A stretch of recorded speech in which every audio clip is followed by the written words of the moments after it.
रहे हैं राष्ट्रीय हित। आइए नजर डालते हैं आज की कुछ खास खबर की ओर। कुरुक्षेत्र की जाट धर्मशाला में आज भारतीय किसान यूनियन चढ़ोनी के राष्ट्रीय अध्यक्ष गुरनाम सिंह चढ़ोनी की ओर से पत्रकार वार्ता का आयोजन किया गया, जिसमें कल देर रात किसान संगठनों और केंद्रीय मंत्रियों की हुई बैठक में 5 फसलों को एमएसपी देने की बात तय हुई, लेकिन इसमें तिलहन की फसल को नहीं जोड़ा गया।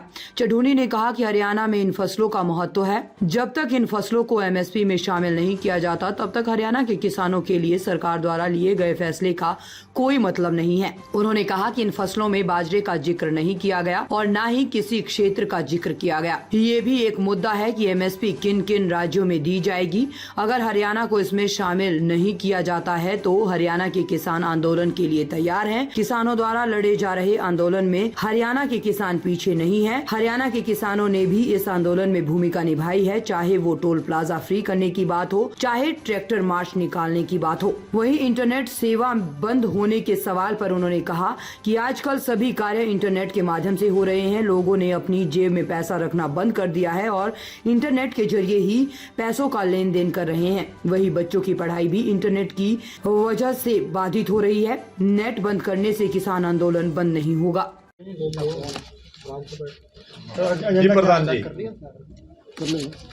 आज जो आंदोलन देश में चल रहा है, इसमें जो बातचीत हुई है, कल जो बातचीत हुई है, जिसपे सारे देश की आंखें थी कि शायद कोई हल निकलेगा, उसमें उन्होंने 5 फसलों पे आश्वासन दिया है कि हम इनको एजेंसियों से जो है वो खरीद करवाने की बात कर सकते हैं। हमारा उसमें कहना ये है कि 2 मुख्य फसलें पे चर्चा नहीं हुई। या चर्चा नहीं हुई है तो माननी नहीं है, चर्चा हुई हो तो माननी नहीं है। उनमें एक फसल जो बहुत अहम है वो है ऑयल सीड। ऑयल सीड पे कोई चर्चा नहीं हुई है और ऑयल सीड बहुत भारी मात्रा में पैदा होता है, हरियाणा में भी, पंजाब में भी, बाकी पूरे देश में भी होता है। और ऑयल सीड की वजह से खाने वाले जो तेल हैं वो बाहर से बहुत बड़ी मात्रा में निर्यात होते हैं। मानिए करीब 1 लाख करोड़ का तो हर साल हो ही जाता है, जो अपने देश का पैसा दूसरे देश में जा रहा है। और दूसरा उसका नुकसान ये हुआ कि जो गेहूं का एरिया था वो बदल के सरसों के नीचे चला, वो जो सरसों का एरिया था वो बदल के गेहूं के नीचे चला गया। गेहूं का उत्पादन फालतू है और सरसों का उत्पादन कम हो गया है। और एक टाइम वो था जब जब अच्छा रेट हमें मिलता था तो हम अपने देश की खपत का 97% खाद्य तेल खुद पैदा करते थे, जो आज करीब 50% पे आ गया है और बाहर से फिर हमें मंगाना पड़ रहा है। और ये जो है ये इसमें लिया जाना चाहिए, इसके बिना कोई फैसले का कोई मतलब नहीं रहता। ये भी उसमें शामिल होना चाहिए। सूरजमुखी, सरसों, तोड़िया, जितने भी ऑयल सीड हैं। और दूसरा, बाजरे पे कोई जिक्र नहीं हुआ। बाजरा बहुत भारी मात्रा में यहाँ पे होता है, बाजरे का कोई जिक्र नहीं किया। और अभी तक ये भी क्लियर नहीं किया कि ये जो है ये कितने एरिए का लेंगे। कभी ये ना हो कि उनके मन में कुछ ऐसा हो कि भाई ठीक है पंजाब की बात कर लें, हम हरियाणा की ना करें। अगर कोई ऐसी बात हुई तो फिर हमारी मजबूरी होगी कि फिर हरियाणा में वो कुछ होगा जिसकी उम्मीद नहीं कर सकते।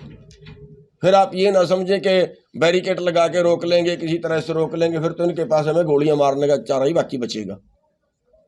फिर हमें इस तरीके से लड़ना पड़ेगा, इस तरीके से आंदोलन करना पड़ेगा कि फिर जो है इनके बैरिकेड कोई काम करने वाले नहीं है।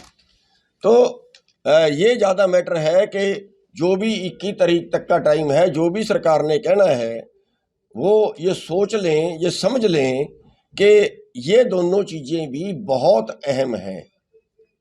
और ये भी जैसे इन्होंने दालें बोल दिया है, जैसे इन्होंने मक्का बोल दिया है और जैसे इन्होंने जो है कपास बोल दिया है, तो ये चीज़ भी उसमें दोनों फसलें ये शामिल करनी चाहिए। और अगर शामिल नहीं करते हैं तो फिर हमें दोबारा इसके बारे में सोचना पड़ेगा, क्योंकि ये हमारी अहम फसलें हैं जो हमारी नहीं बिकती हैं। आज आप देखिए, आज बाज़ार में सरसों आ रही है और आज सरसों का रेट है 4000 रुपये। 4200 रुपये, MSP से 2000 रुपये कम बिक रही है। 10 क्विंटल अगर एकड़ से निकली तो 20,000 का नुकसान हमें हो गया। तो ये बहुत अहम मुद्दा है और जिस पे जो है सरकार नहीं जा रही है।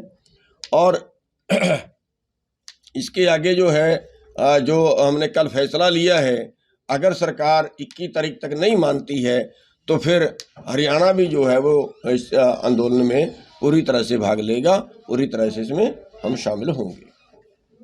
तो जो संगठन जो है वहाँ बैठे हुए हैं, शांति बनाए हुए हैं, किसान नेट बंद किया हुआ प्रशासन ने, क्या कहेंगे? हाँ, दूसरा ये है कि जैसे नेट बंद किया हुआ, आजकल नेट पे कारोबार है और कारोबार यहाँ तक का है कि अब हमने जेब में पैसे रखने बंद कर दिया। हम लोगों ने, जो पढ़े लिखे लोग हैं, वो पेमेंट भी नेट से उससे करते हैं।